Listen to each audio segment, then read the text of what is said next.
understand, brother, when you said they exiled him, that would be based on the premise that there was a rule which was supposed to be universally applied in that locality. That was not the case. The hook. I used to spout nonsense in this country. Abu Hamza. Yeah. He's now exiled from this country. He's exiled in America.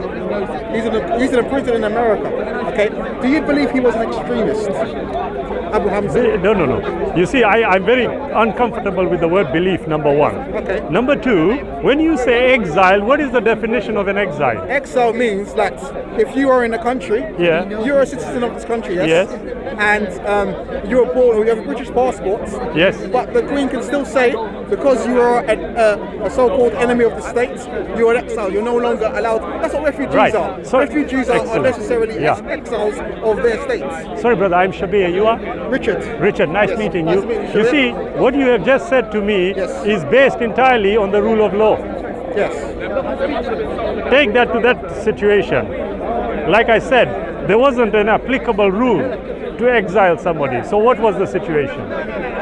From what I've read and what I've known, he was apparently exiled because he was speaking against the rulers of the time. Right, excellent. I'm glad you said apparently exiled, because now the very subject or the very issue is in contention now. Yeah. So, for example, if we follow your thread through, if he was taken or he was exiled to Medina,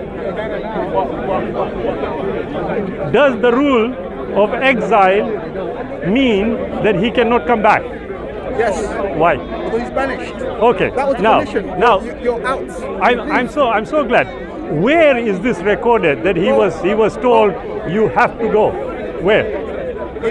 Where have you read it? What happened to him? You tell me. Sorry, Richard. You have based your understanding on probably flawed information. Okay, what happened? Now, no. What I want to know, Richard, from you is where did you obtain that information? Everybody tells me that he was exiled from Right. Mecca. Okay.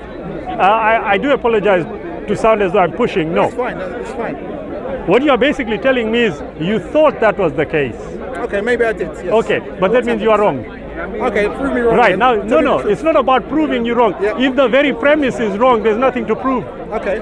Okay, but if that is the case, you see, for example, the Ayatollah Khomeini, are you familiar with the Iran revolution? Iran, yes. Yeah. He was in exile in France, wasn't he? Yeah. Did he return to Iran? And what did he do when he returned? No. Now that's a different issue. What did he do when First, he returned? like I said, under what government did he return? you see, Richard, you are jumping the gun. Let's establish first what we are saying. Yeah. Did he return? Yes, but under the circumstances. One second. Did he return? The answer is yes. Yes, now, under the circumstances. Under what circumstances? Circumstances were taken over. What do you mean taking over? Is he not now the supreme leader of Iran? One second. Let's look at this from our democratic eyes. Yeah? Did the people, when he returned, did they welcome him? Thank you. Some did, some didn't. How many some? It was a civil war and the strongest one. Where was the civil war? In Iran. It was an uprising. What are you talking about? An uprising against whom? Against the current regime. Against the Shah. Yes, against okay? the Shah. And when he came in, what uprising was there thereafter? There wasn't. Well, he committed. No. That's a different issue. That's a different. He silenced so many people. You see, you are going again on information which probably may not be correct. So let's be careful, Richard. That's true. Okay. There's okay. Let's go. But the point is, the person who was in exile did return. Yes. Now, the issue here is this. Like I said, if you don't have the rule of law on which to base certain rules, like exiling people, okay, then you are on sticky ground. The point here now is this, that if the Prophet, peace be upon him, went to Medina and then returned, what was the problem? He returned with an army. He returned with an army. What's the problem? He returned to overthrow the government. There was no government. There was no government. So there was no government. It was all. Now coming back to you, I asked. I don't know.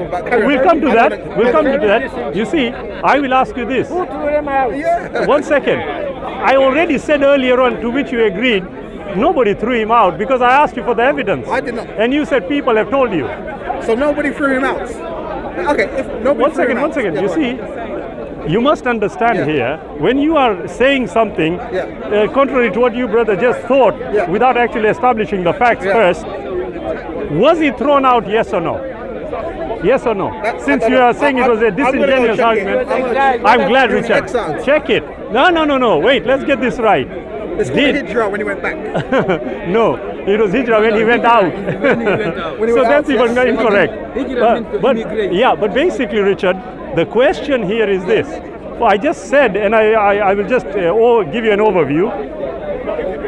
When he went, it had to have the rule of law. What's the problem about him leaving Makkah going Medina? What's the problem? No, but that's what I just asked. Even when he came back with an army, what is the problem? Okay. My problem is this. Okay. He's not going to Medina. This is my point. Exactly. Sorry, gentlemen. This is my point. Both of you. Go ahead, Richard. Okay, there was a so-called terrorist in this country called Abu Hamza. Okay, he had one hook and one eye. This country, England. Yeah. He is very Hyde Park. Yeah. You call him terrorist? No, I said so-called, so I didn't call him terrorist. Yeah. The government called him terrorist, and he hated this country. He spoke bad. He loved this country. He said this country is like a toilet. This country will be under Sharia law. This country will, he really spoke. So they exiled him. Yeah. Now he was speaking. Where he is now? He's in prison in America. They exiled him or they handed him to the American government? Respectfully, That's why you see, he had indefinite leave to remain in the United Kingdom. He was Didn't he? exiled from his country. One second. To this country. He had indefinite leave to remain. Yeah. That was revoked. No, but that was. Is that exile? No. Yes. How? Because he was still a citizen. No. He was a tax-paying citizen. No. He was exiled. He was exiled from his original country. Thank to you. Britain. Now, and the but Britain handed him now- to the American. Okay. No, Richard. Where was his original country? I think it's Afghanistan. Egypt. Yeah, or No, Egypt. no. No, originally he was from Arab Egypt. He was from Egypt. Arab Yeah. Okay, my point is this. This is my crux of the question. Yeah. Okay, he was exiled from Egypt. Yes. Yeah, exactly. Okay. To seek refuge. Would he be? here. Would he be just now to rise up an army in America and go over for Egypt? Would he be just? You see, Richard, again, you have completely missed the point I made. If there is a rule of law, how would things run? So, for example, you just said he was exiled out of Egypt. Yeah. Now we are working purely on speculation because we don't really know exactly why and what happened. Correct? About this gentleman Abu Hamza? No, what right, happened? one second. He was, according to British government and America, he was preaching hate. No, that was here. Yeah, for There. American No, brother. is about... when he left Egypt, what was the reason?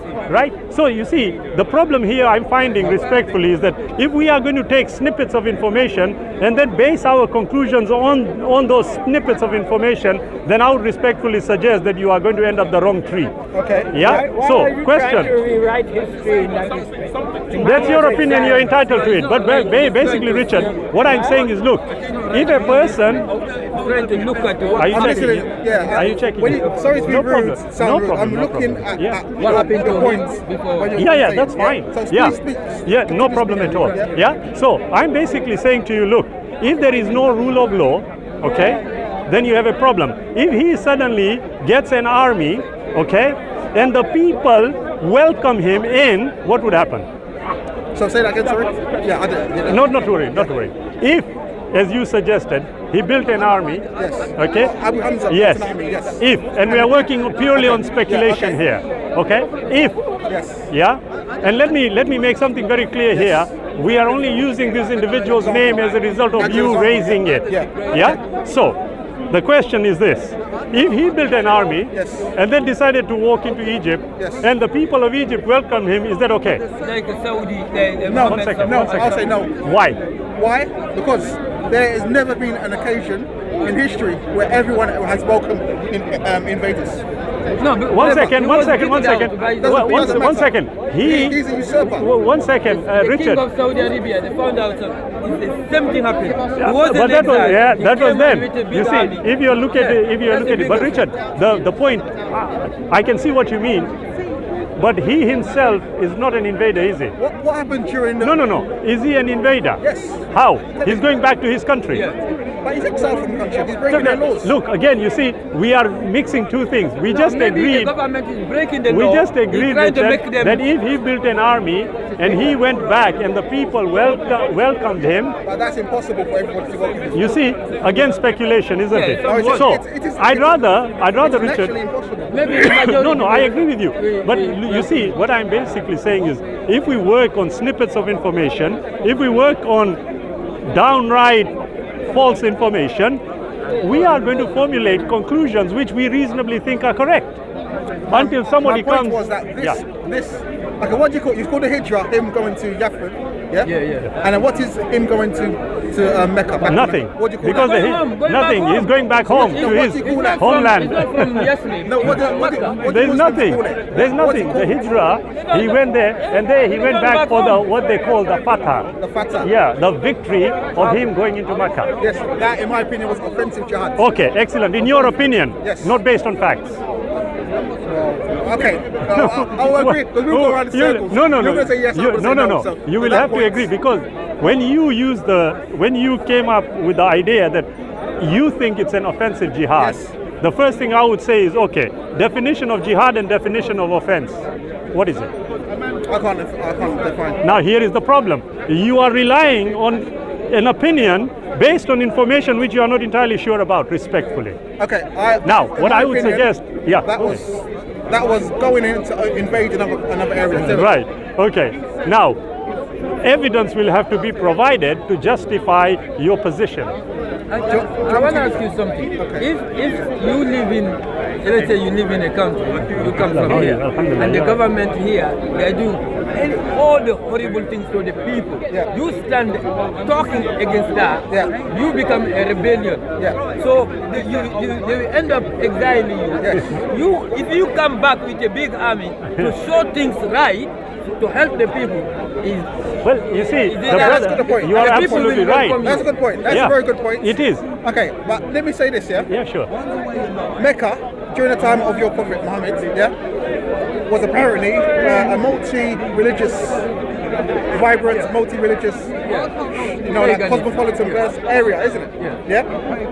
By the time of the death of Muhammad, especially the Kaaba, was under Islamic rule. 100%, almost 100% Islamic. Yes. And right, okay, let me ask you this. Apparently, you did use the word apparently, okay? I'm going to ask you, are you familiar with the Treaty of Hudaybiyah? You're not, okay. You see, there are the problem here is the information is lacking to be able to formulate a reasonable conclusion, I would respectfully suggest to you. But, you see, many things happen prior to what you are suggesting happened. And those many things, one of them was this particular treaty where, you know, the Muslims were not allowed into locations in certain territories, okay? They then entered into a treaty with the people of Mecca and the Prophet Muhammad, peace be upon him, okay? In which part of the conditions of the treaty was that they were not going to attack the Muslims, okay?